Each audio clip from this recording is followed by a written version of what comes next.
Pregnancy confirm అయిన తర్వాత constipation అనేది చాలా కామన్గా వచ్చే ప్రాబ్లం అండి. Hi, I'm doctor Nadendra Chandras, మీ ఆబ్స్టిషియన్ అండ్ గైనకాలజిస్ట్. ప్రెగ్నెన్సీలో ప్రొజెస్ట్రాన్ అనే హార్మోన్ చాలా హై లెవెల్స్లో ఉంటుందండి. సో దీనివల్ల నార్మల్ బేసిక్ గట్ మొటిలిటీ అనేది స్లో డౌన్ అవుతుంది. అండ్ ఈ యుట్రస్ సైజ్ అనేది పెరగడం వల్ల ఆ ప్రెషర్ వల్ల వెనకుండే పేగుల్లో అంటే గ్యాస్ ఇబ్బందుల్లో రావటం కానీ, బ్లోటింగ్ రావటం కానీ చూస్తాం ప్రెగ్నెన్సీలో. సో ఈ కాన్స్టిపేషన్ అనేది ఎలా అవాయిడ్ చేసుకోవాలి? వాటర్ ఇంటేక్ అనేది పర్ డే ఖచ్చితంగా 2.5 లీటర్ టు 3 లీటర్ మీ డైట్లో ఉండేలాగా చూసుకోండి.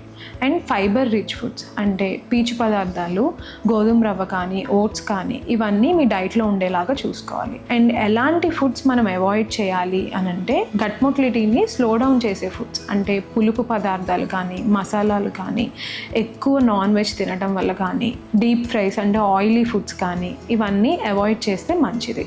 ఈ మెథడ్స్ అన్నీ చేసినా మీ కాన్స్టిపేషన్ అనేది రిలీవ్ అవ్వకపోతే మీ గైనకాలజిస్ట్ని కన్సల్ట్ అవ్వండి. దీన్ని నెగ్లెక్ట్ చేస్తే పైల్స్ అంటే హెమరాయిడ్స్గా మారే అవకాశం ఉంటుంది. మోషన్ సాఫీగా అయ్యే మెడిసిన్ ఏవైతే ఉంటుందో అవి ప్రెగ్నెన్సీలో అన్నీ సేఫ్ కాదండి. అందుకే మీ డాక్టర్ని కన్సల్ట్ అయితే మీకు ఏది సేఫ్ డ్రగ్ అనేది చూసి మీకు ప్రిస్క్రైబ్ చేస్తారు.